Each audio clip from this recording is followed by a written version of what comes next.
i-ano din natin dito sa kabila. Kuya, temper na 50 na lang. Sama mo dito. Kuya, temper na 50 na lang, libre na pala. Alam ni Yorme yan na sa ilalim. Kuya, temper glass 50 na lang, libre na palagay. Kuya, temper glass 50 na lang, libre na palagay. Ayan, lahat ng kubol nila may lagay na Yorme, bumalik ka na. Di ibig sabihin, gustong-gusto siyang pabalikin dito mga kababayan na yun. Lahat, meron pong nakalagay sa mga tent nila. Ayan po, halos buong straight po yan. Nakalagay po sa ano nila, sa kubol nila is Yorme, bumalik ka na. Ayan po. Ayan, halos lahat po yan. Halos lahat sila. Yorme, bumalik ka na daw. Diyan lang kami nakatira. Saan? Sa Ilabang. Hello po sa inyo mga kababayan. At andito po tayo ngayon sa Ilaya, na kung saan yung pinagawa ni Yorme na mga anong tawag dito tayo? Yung sa mga ganito? Kubol. Ayan yung mga kubol na pinagawa ni Yorme. Andito po tayo at meron po tayong isang tao na makakausap ngayon. Isa po siyang vendor dito sa Ilaya. Ayan, asan po si ate? Ayan, hi ma'am. Maliwanag ba? Oo, maliwanag. Ayan, ma'am, pwede ko pong tanungin, sino po yung mayor nyo ngayon dito sa Ilaya? Ay, naku, straight po kami kay Yorme, Mayor Isko Moreno. Talagang siya ang nagbigay sa amin dito ng kubol para kami makapagtinda ng maayos. Thank you so much, Yorme. Sana bumalik ka na sa Manila. Ikaw ulit po ang aming #1. The best ka namin sa aming dito sa Manileño, dito sa Ilaya.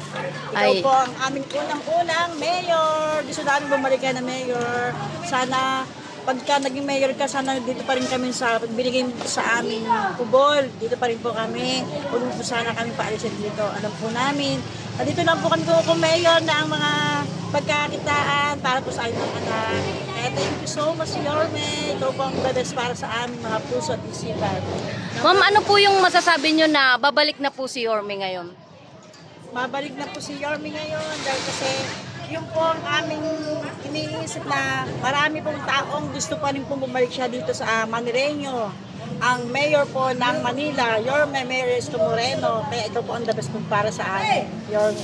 Ayan. God first night. Thank you. Thank you po.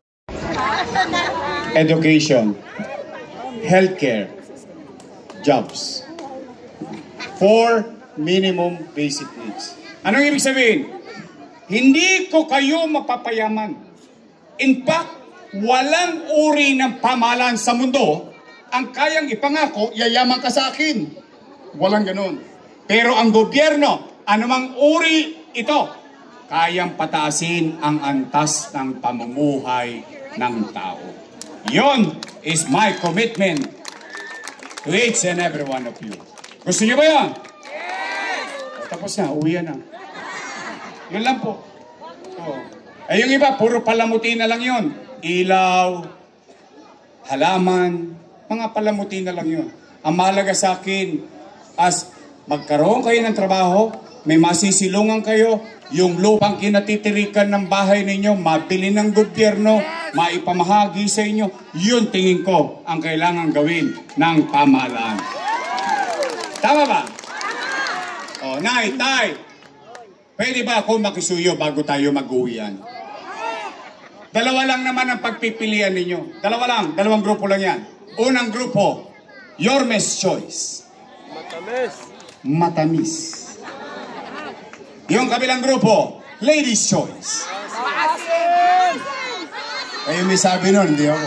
Ayoko naninira. Yorme's Choice tayo? Straight?